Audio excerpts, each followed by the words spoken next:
আমি জান্নাতের ভিতরে যখন ঢুকলাম, যাইয়া দেখি তোমার পায়ের আওয়াজ শোনা যায়। তুমি কি এমন আমল করো যেই কারণে তোমার পায়ের নুপুর বাজে জান্নাতে? বেলাল বলে, নবী গো, আমি দেখতে কালো, জিহ্বাটা কাটা, পিছনে পুরা দাগ, পড়তে পড়তে আমার কলিজা পুইরা গেছে গো নবী। কিন্তু আমি কালো, এরপরে আমি আপনার পিছনে, আমি ওই মসজিদে আজান দেই, আমি আপনার পিছনে কামাত দেই। নবী গো, ও মায়ার নবী, নামাজের পরে সব সুন্দর সুন্দর সাহাবীরা আপনার সঙ্গে কথা বলে, কিন্তু আমি বেলাল কালো দেখে আপনার সামনে যাই না, আমার লজ্জা লাগে, আমি যাই না। আমি ডাকার মতো ডাকতে না, জিহ্বাটা তো দুষ্টরা পুরাইয়া ফেলছে যেন আল্লাহর জিকির করতে না পারি, এই জন্য আমি আপনার নামটাও বালা করে নিতাম পারি না গো নবী। উচ্চারণে আমার প্রবলেম হয়, এই জন্য আমি সব সময় যদিও কাছে না যাই, আমি উজু করলেই 2 রাকাত নামাজ পড়ি আপনার ভালোবাসা পাওয়ার জন্য। এই 2 রাকাত নামাজ পড়ে আমি আল্লাহরে ডাক দিয়া বলি, আল্লাহ তোমার বন্ধুর কাছে সবাই যায় মনের কথা কয়, আমি সামনে যাইতে পারি, কিন্তু তোমার বন্ধুর মায়ার নজর যেন আমি বেলালের দিকে থাকে, এই দুয়াটা আমি সব সময় করি। 2 রাকাত নামাজ পড়ি। আল্লাহর হাবিব ডাক দিয়া বলে, হ্যাঁ বেলাল, তোমার এই ইবাদত আর ডাক আমার আল্লাহ কবুল কইরা ফেলাইছি। আর বড় করে কন্যা আল্লাহু আকবার। আল্লাহর হাবিব বলেন, আমি জান্নাতে সব দেখে সিদরাতুল মুনতাহার মধ্যে আসলাম। জিবরাইল আলাইহিস সালাম বলে, নবী গো, আমার পক্ষে আর সামনে যাওয়া সম্ভব না, সামনে গেলে আমার 600 ডানা পুইরা সারকার হইয়া যাবে।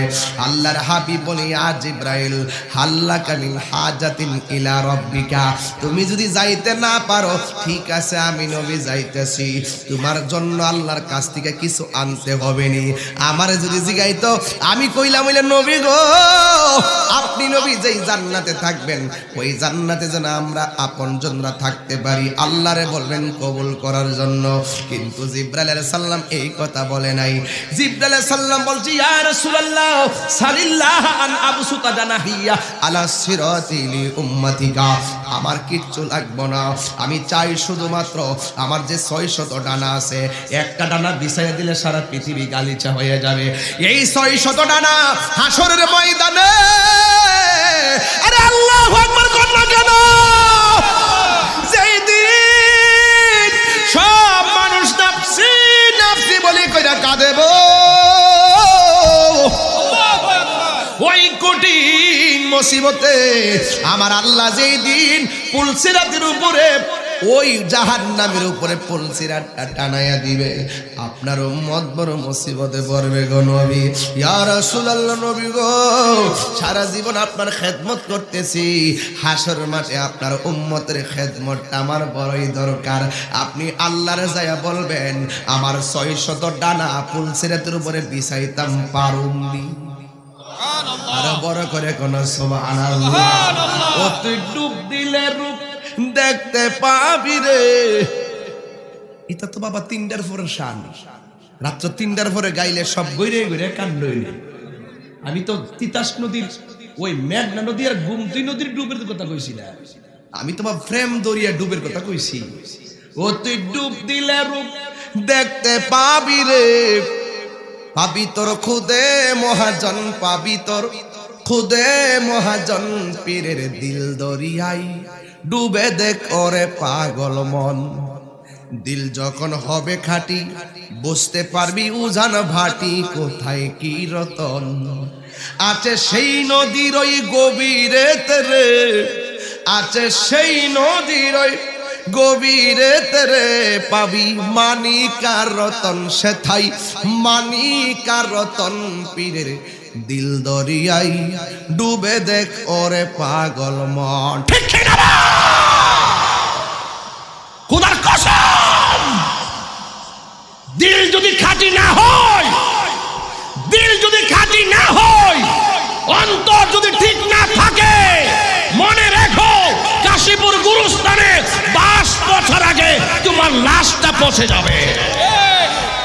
আর অন্তর যদি ঠিক থাকে, কিয়ামত পর্যন্ত তোমার মাটি তোমার গায়ে স্পর্শ করা আমার আল্লাহ হারাম করে দিয়েছে।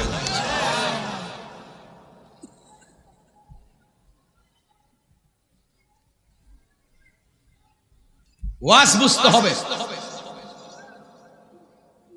দিল ঠিক থাকলে দেহ ঠিক, আর ইডা ফসা হইলে পুরা দেহটা পচা। কথা কন ঠিক না বেঠিক? এই জন্য বলছি, দিল যখন হবে খাটতে পারবি ওজান বাটি কোথায় কি রতন। দিল ঠিক না থাকলে টাকার কাছে ইমান বেচে লেবা, শাসটলে এক কাপ চা খাওয়ায়া ঘুরাই লেবো মাসালা, চক্কিরদের দরবার শেষ করে লিব। দিল ঠিক না থাকলে এমন ঘুষ খাওয়া আছে না? না, একমাত্র অন্তরে জঙ্কার করছে, এই জন্য এদের এই অবস্থা। দিল যদি ঠিক থাকতো, কইলে যে আরবি গোপনে খায় আর উপেনে খায়, কেউ আমার না দেখলো একজন দেখতেছে, তিনি কে? আরো বড় করে বলি, তিনি কে? সন্দেহ আছে? হিসাব দিতে হবে জাররা জাররা পরিমাণ।